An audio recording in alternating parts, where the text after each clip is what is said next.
Hello and welcome to this edition of Bayou Time. I'm your host, Keith Whiteside, licensed clinical social worker with Terrible Home Care.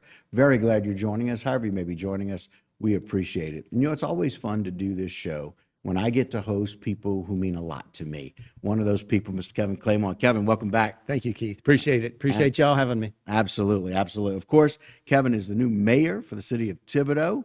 Really excited about that. Kevin, let's just talk a little bit about the transition, a little bit about what it's been like. You and I got to talk about it during the race. We got to talk about it once you've won. Yeah. Let's talk a little bit about that process. Well, first off, it still gives me chills when people say I'm the mayor for the city of Thibodaux. Right.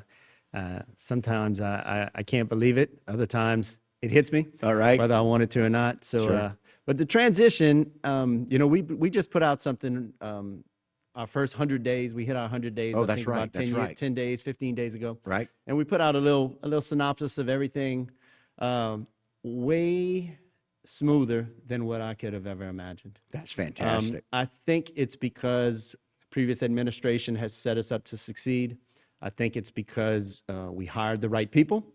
I think it's because I hired like people with the same philosophies and the same vision that I had. And what I quickly found out is while I was worried about each one of my department directors and how they were adjusting and how they were managing and how they were getting along just in the day-to-day operations, they were more worried about how I was getting along. And it just gives you that warm, fuzzy feeling when you realize it's a team. It's a Right. true team, and you and I know each other from sports, right? Right. And that's all I relate everything to. I relate Right. everything to wins, losses, how you handle adversity in sports. And when you realize you've got so many people looking out for your best interests, just as you're looking out for their best interests, it's just a remarkable thing. And then when you have good people doing good things, man, it all comes together.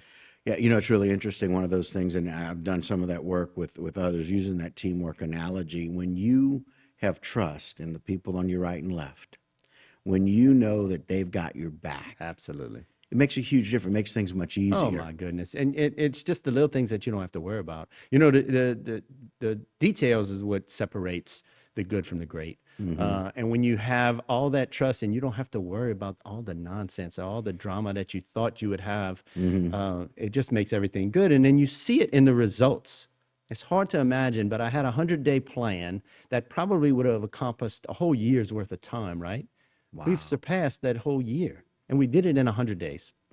Yeah, it trust is huge. Yeah, one of my leaders and friends of mine for years, Bill Bourne, God rest his soul, he said that there are three things you need to do to invest in to make sure that you're successful. It's people, and then finally it's people. And you've echoed that sentiment exactly right. And it's about finding people that shared your vision. Absolutely, absolutely. And not afraid to work hard. Absolutely. And that's one of the big things. Yeah, and you mentioned trust and training and putting people in places to succeed. I read a quote a long time ago. It was the COO talking to the CEO, and the COO told the CEO, "What if we invest in our employees and they leave?"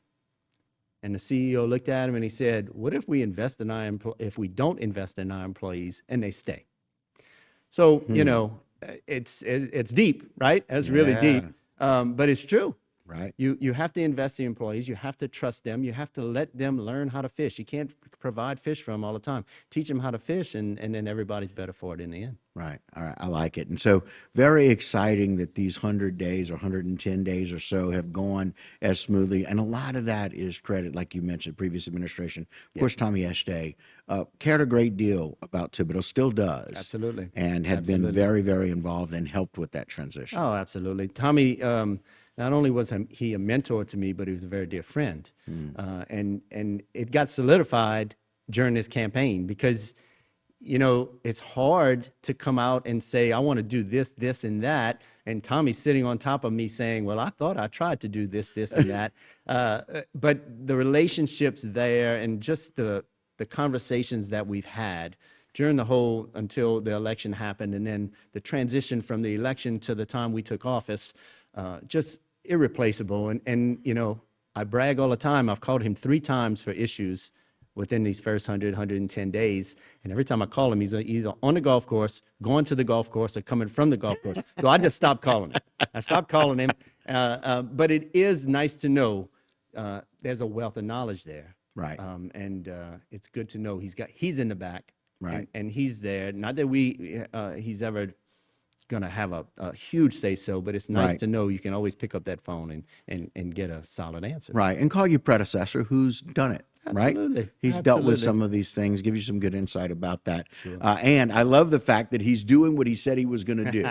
Yeah. Right. He said Yeah. he was going to spend more time on the golf course, and he is. Yeah, absolutely. I'm happy for him, but Right. I'm kind of aggravated that it's not me with him. But hey, more power to Yeah. him. So the question may be, Tommy, do we need to discuss these issues? Can we do that tomorrow morning at 8:05? Is that your tea time? Yeah. To be able to do I that. wish it was that easy. Yeah. I'll say one other thing about Right. Tommy. Yeah. My wife and I have run into him and his wife on many occasions, and every time we leave, my wife says, "Boy, Tommy SJ looks happy. Boy, he looks happy." And that I think that's a testament to he's did what he said he was going to do. He did it the correct way, and now he's enjoying watching other people try to do it. Well, this is the fourth or fifth time that I've gotten a chance to see you since you've become the mayor for Thibodaux.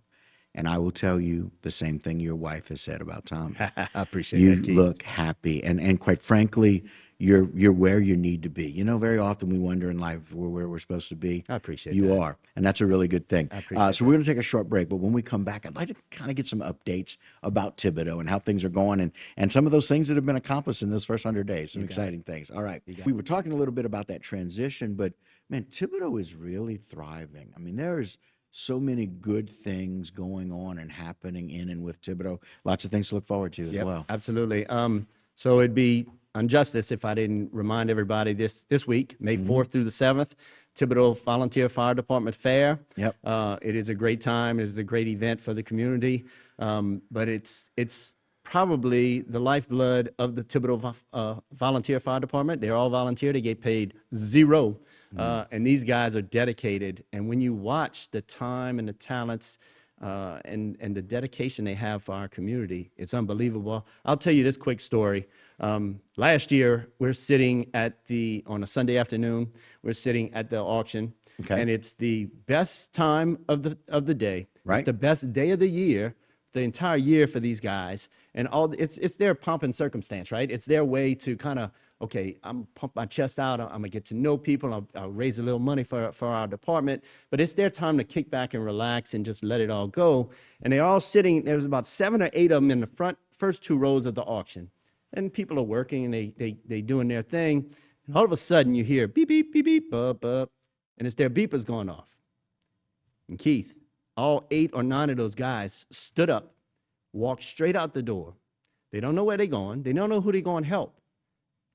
At the most precious time of the day, the most important day of the most important of the year, and these guys dropped everything, put their food down, put their sodas down, walked out, and were going to make sure other people are taken care of. Talk about impressive. Talk about impressive. Yeah, no, you echo what Thibodaux is about. And I will tell you, when the guys came on to talk about the Fireman's Fair, that's one of the things that they said. We are Thibodaux. Absolutely. We embrace and represent the culture of Thibodaux. Absolutely. As you do as the mayor. And so it's really nice to be able to see that. But you're exactly right. We never want to forget that those guys, they have front and foremost in their thoughts taking care of the people of Thibodaux. And they're all volunteers. And people may wonder where that money goes. That money goes to outstanding training. That money goes to outstanding equipment that's necessary for them to do that job very, very well. Absolutely. And they have so many checks and balances. They give back. They give back to the schools. They give back to really the do. community. And they don't do it for the fanfare. No. And their hearts and their dedication and their passion is on their sleeve. And it's remarkable to watch. Yeah, it's it great really to be is. a part of. Right. Yeah. Right. And again, that's May 4th, 5th, 6th, and 7th. Correct. The Fireman's Fair got some wonderful stop, drop, and rock and roll. There you go. They got some There you great go. music, great food as always. Yeah. They have a $75 pass for the whole weekend for the kids. Yeah. So it's going to be wonderful. So I was really excited to be able to talk with them. I'm glad we mentioned that and you mentioned it. Sure. Some other good things happening in Thibodaux. So the good and the bad. Right.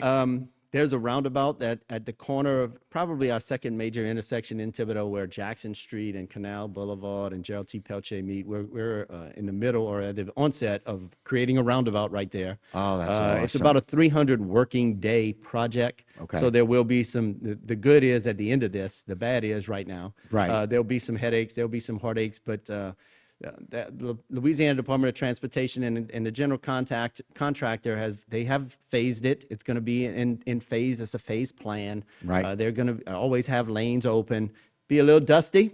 Be a little heartache for some people around there. Right. But at the end, it's going to be a pleasant addition to the city, and it just adds the value, the quality of life, and it makes everything safer. Yeah, and those are remarkable. It's been so very interesting to see how well those traffic circles work. Yeah, and once people get the hang of it, Yep. and look, I'm not saying when I get there I'm not confused either, but you Right. just got to figure it out. It's just like Right. any other roadway. Right. It's going to make it so much safer trying to get to Jackson. Absolutely. Yeah, And then sorry, didn't mean to interrupt. no, that's okay. And then after that, we're going to have to replace our Canal Street Bridge. Right. Bridge is just it's overutilized, and it's under the workload. The tonnage that the fire trucks can't even go over it. 18-wheelers shouldn't be passing on it, although they do. So that's going to Okay. be another 9 to 10 month project where we're going to have to get creative in how we funnel that traffic around there. A lot of rerouting. A lot of rerouting. Other small things that we've done, we've created partnerships within our departments to kind of have redundancy in case we lose one or two key elements there. I feel really strong about the partnership between our Harangue Auditorium and our Parks and Recreation Department. Right. We're thriving. We're upgrading a facility that desperately needed it.